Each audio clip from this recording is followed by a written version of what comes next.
Is Roy Sanchez. I'm going to talk to you about Japanese etiquette. There are many etiquettes. You'll see them all in the manual once we hand out the manuals. I'm going to talk to you about a couple of them. The first one is addressing someone, like a supervisor, a friend, or a special person. In Japan, bowing is one of the most important etiquettes. If you're bowing to a friend, bow 30 degrees and real fast, because that's like a friendship type bow. If you're bowing to a supervisor, you bow down to 70 degrees and slowly come up from the bow, showing that he's in a place of respect.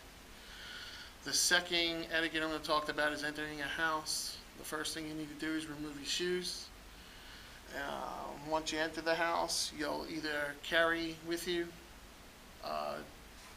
slippers, house slippers, and then once you go to the house or a hotel or wherever the business is taking place, you'll remove your shoes, you'll put on the house slippers, and then you enter the house, and the shoes stay on the outside of the house by the door. And you need a second pair of slippers when you enter the restroom, because the house slippers are for the house and the second pair is for the restroom. You need to if you're using the restroom, you need to take off the house slippers, put on the second pair of slippers, and then enter the restroom. Before exiting the restroom, you need to remove the restroom slippers and put back on the house slippers, and then do not put the restroom slippers on the floor. You must hold them and then bring them to the door where your shoes are on the outside and place them there. The third is table manners. In Japan, it's really important.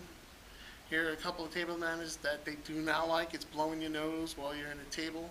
That's a real disrespectful. Burping is considered disrespectful.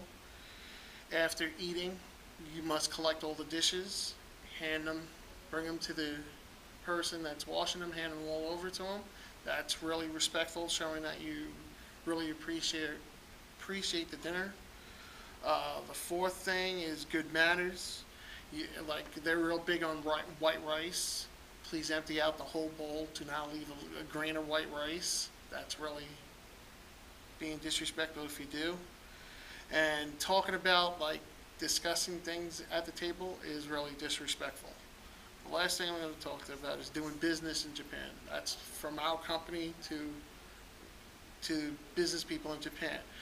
See, as American, we sometimes dress, relaxful. In Japan, we need to dress for the business. So we need to find out the attire and dress accordingly to their attire. We don't sit down. When you walk into a room, the highest person is at the head of the table, and everyone surrounds him. And if you ask to take a seat, you must wait until the highest person seats first, and then you will sit. Okay, there's no non-alcoholic drinks or prefer. Even handing out little souvenirs from where you come from is preferred. That is really grateful to them. They really appreciate it. That's about it on Japanese etiquette. The next thing I'm going to talk about is Japanese language.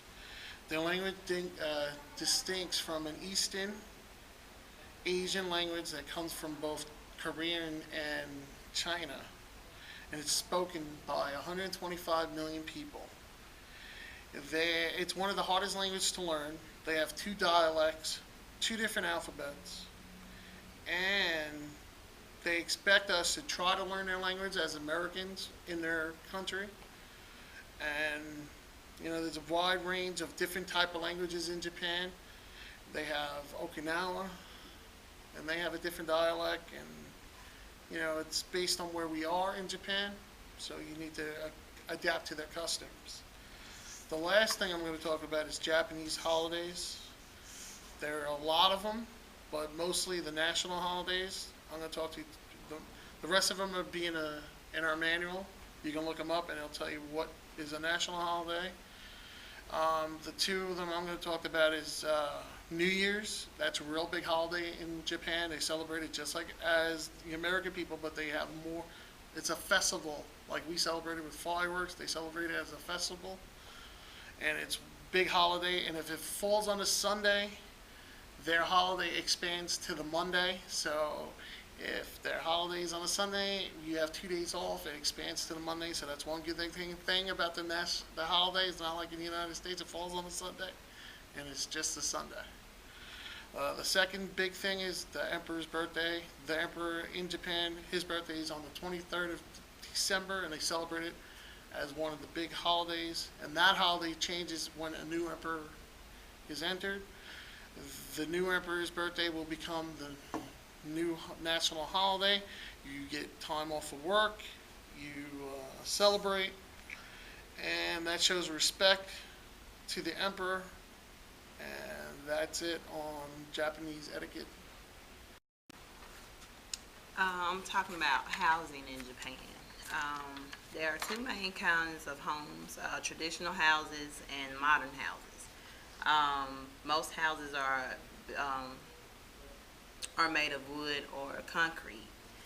And the wooden homes usually last around 20 years. So every 20 years they'll tear them down and rebuild them. And concrete usually lasts about 30 years, and they'll tear them down and rebuild them. Traditional homes in Japan include a room, a dining room, living room, kitchen, and bathroom. And differences with the U.S., any room can be classified as whichever one you want it to be. The living room is usually considered a space room. The doorways are sliding doors, which are made of wood and paper. Modern homes are the ones that's usually advertised in the real estate advertisements. An example for the advertising format, like in the U.S., they usually tell you how many rooms, bathrooms, if there's a garage. In Japan, they usually have 1R, which means one room, or 2LDK, which means the living room, dining room, and the kitchen. There's usually one bathroom in each home, depending on what size you get. And bathrooms are not advertised, but the bathrooms are two different rooms in most cases, which have one has the bath and the sink or the shower, and then there's a little room with just the toilet. There are two types of modern homes, which is a standard apartment and a mansion. The apartment building usually consists of a few stories. The mansion is a little taller and it has elevator use. When Roy talks about the etiquette, one etiquette for entering a home in Japan is you must take your shoes off at the door before you walk into the house. So you take your shoes off, and there'll be slippers, and it's a little cubby with slippers. You can put slippers on, and then when you enter the bathroom, you can take those slippers off and get paper slippers for bathroom use.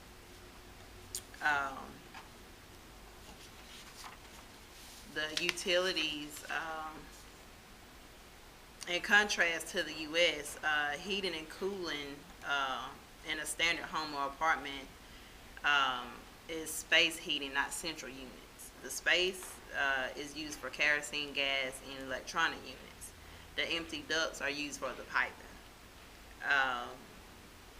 Electricity is used for the cooling or the air systems. They have a wire system for the usage of the kitchen appliances, the bathroom, and the air. And then they have plug-ins, which I have pictures of, and they're different from what the standard one you see in the U.S. They have the phone hookup with it too, and they're also used to support the ceiling connectors for the air. And then looking for an apartment or a house, you have to convert from the U.S. dollar to the Japanese yen. It's called yen. For example, when you are looking for an apartment, you can go to a site or through a company called Secure House, and it takes you through a process of how many people, the location, what size, and how much you can afford. So, for example, a one-bedroom apartment for 2 people was a one-room studio in Shinjuku or Chuo area, and it's 65,000 yen or $664 in U.S. You would have to put down 65,000 yen, and it tells you even how far apart the areas are from where you stay. So, and I have an example too of how to convert from U.S. dollars to yen, and there's all kind of sites you can go on to look up apartments, and there are different types of apartments. Like I said, you can do mansion apartments, and it'll just take you through and help you convert the dollars to yen. You've been briefed on your, congratulations, you've been briefed on your relocation process to Japan. Your manuals will be given to you shortly. Please read them, stay in touch. If you have any questions, email us back, and have a safe and wonderful trip.